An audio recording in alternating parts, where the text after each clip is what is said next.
আলহামদুলিল্লাহ, ওয়াসসালাতু ওয়াসসালামু আলা রাসূলিল্লাহ। সুপ্রিয় দর্শক ভাই বোনেরা, আমার কাছে একটি প্রশ্ন আসছে যে রোজার নিয়ত করা কি, নিয়ত না করলে রোজা হবে কি না।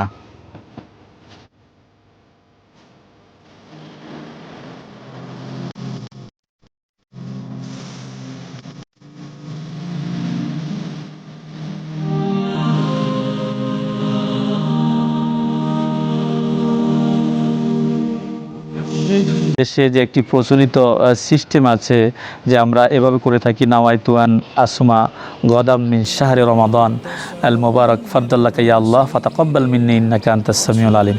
এই যে আমরা যে নিয়তটা করে থাকি, আসলে এটা হয়ে আসছে আমাদের সমাজে প্রচলিত।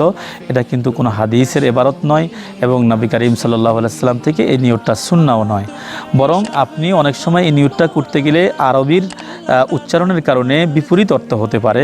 তো সেক্ষেত্রে এটা না করাটাই ভালো। এটার অর্থ হচ্ছে আমি আগামীকালকের রোজার নিয়ত করলাম, মানে এই বাংলা কথাটাকেই ওলামা একরাম আরবিতে একটা সুরুত করে দিয়েছেন, কিন্তু এটা কিন্তু সুন্নাহ না। আর অপরদিকে এখানে আরেকটি ভুল মেসেজ আছে, সেটা হচ্ছে এই যে আমরা বলি নাওয়াইতুয়ান আসুমা গাদান, অর্থাৎ আগামী দিনের আমি রোজা রাখলাম। এই কথাটা কিন্তু শুদ্ধ নয়।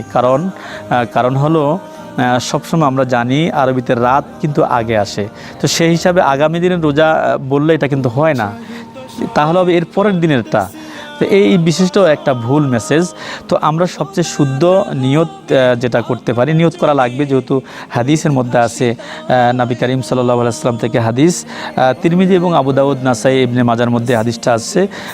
আন হাফসা রাদিয়াল্লাহু তাআলা আনহা আনিন নবী সাল্লাল্লাহু আলাইহি ওয়াসাল্লাম কল, হযরত হাফসা থেকে বর্ণিত, তিনি বলেন যে নবী করিম সাল্লাল্লাহু আলাইহি ওয়াসাল্লাম বলেছেন, মাল্লাম ইউজমিউস সিয়াম কবলাল ফজরে ফালা সিয়াম আলাহ, অর্থাৎ যে ব্যক্তি ফজরের পূর্বে রোজার নিয়ত করলো না, তার ফালা সিয়াম আলাহ, তার রোজা হবে না। এর মানে হচ্ছে আমি যে নিয়ত করার বিষয়টা হচ্ছে এটা অন্তরের বিষয়, অর্থাৎ আমি যে সেহরি সাহুর খেতে উঠলাম, এটাই আমার কিন্তু অন্তরে একটা সংকল্প নিয়ত হয়ে গেছে যে আমি আগামীকালকে রোজা রাখবো। তো এটাই আপনার অন্তরের নিয়তটাই প্রকৃত নিয়ত।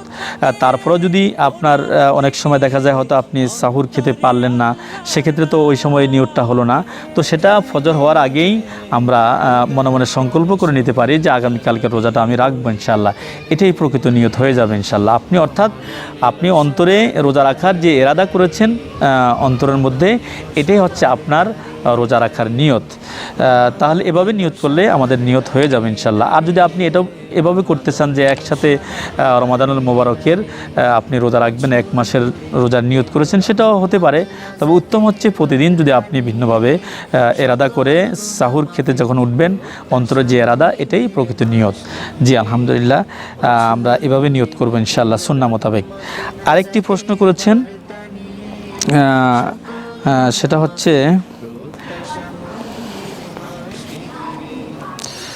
আরেকটি প্রশ্ন, অর্থাৎ রোজা রেখে যদি বমি করে কেউ, তাহলে তার রোজা থাকবে কি না।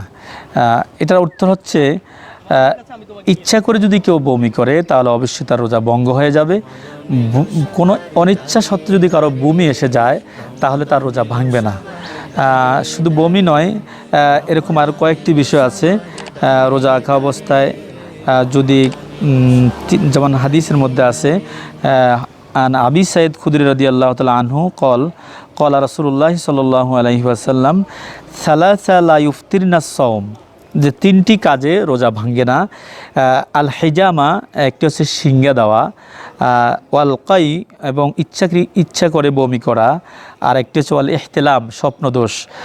এই তিনটি কারণে রোজা ভঙ্গ হয় না। তবে এখানে সিঙ্গার ব্যাপারে ওলামা একরাম সর্বশেষ যে ফতুয়া, সেটি হচ্ছে সিঙ্গা না দেওয়াটাই ভালো রোজা অবস্থা, যেহেতু রক্তের পরিমাণ যদি বেশি হয়ে যায় তাহলে অনেক সময় রোজার মধ্যে খাতরার সৃষ্টি হতে পারে। সেক্ষেত্রে না দেওয়াটাই ভালো, রাত্রি দেওয়াটাই উত্তম। তবে নবী করিম সাল্লাল্লাহু আলাইহি ওয়াসাল্লাম থেকে এখানে যে কথাটা আসছে যে তিনটি কারণে রোজা ভাঙবে না, এর মধ্যে হচ্ছে একটি হচ্ছে সিঙ্গা দেওয়া, দ্বিতীয় হচ্ছে বমি করা, অর্থাৎ ইচ্ছা করে যদি কেউ বমি করে তাহলে তার রোজা ভেঙে যাবে। অনিচ্ছা সত্ত্বেও যদি বমি হয়ে যায় রোজা ভাঙবে না। আরেকটি হচ্ছে স্বপ্নদোষ হওয়া, এটাও যদি ইচ্ছার বাহিরে, অনেক যুবকরা দেখা যায় এই সময় স্বপ্নদোষ হলে পরে সে রোজাটাকে ভেঙে ফেলে, আসলে এর কারণে রোজা ভাঙবে না। সে ইচ্ছা করলে হয়তো রাত্রে তার শরীর অপবিত্র হয়েছে, তো এখন সে কি করবে, গোসল করবে নাকি সাহুর খাবে? তো এমতো অবস্থা আগে তাকে সাহুর খেয়ে নিতে হবে। শুধু ফজরের আগেই ফজরের নামাজ পড়ার জন্য তাকে শরীর পবিত্র হয়ে গোসল করলে তার রোজা হয়ে যাবে ইনশাআল্লাহ, রোজার কোনো খতরা সৃষ্টি হবে না। এবং এমনকি পরবর্তী নাফাক অবস্থায় থেকেও যদি সে পরবর্তী সময়ে গোসল করে দিনের বেলা, তাও কিন্তু তার রোজা ভাঙবে না, অর্থাৎ স্বপ্নদোষের মাধ্যমে রোজা ভঙ্গ হয় না। আলহামদুলিল্লাহ। তো আমরা এই হাদিস থেকে এটা জানতে পারলাম। আরেক যেটা আমরা বলেছিলাম যে ইচ্ছা করে যদি কেউ বমি করে তাহলে তার রোজা ভেঙে যাবে।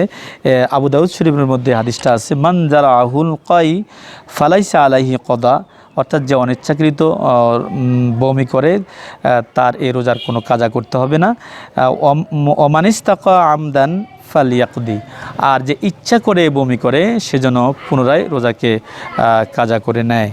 তো আমরা এর মাধ্যমে যেটা জানতে পারলাম যে ইচ্ছা করে বমি করলে রোজা ভাঙবে, এছাড়া রোজা ভাঙবে না। আলহামদুলিল্লাহ, আল্লাহ তাআলা আমাদেরকে বোঝার তৌফিক দান করেন। আসসালামু আলাইকুম ওয়া রাহমাতুল্লাহি ওয়া বারাকাতুহু।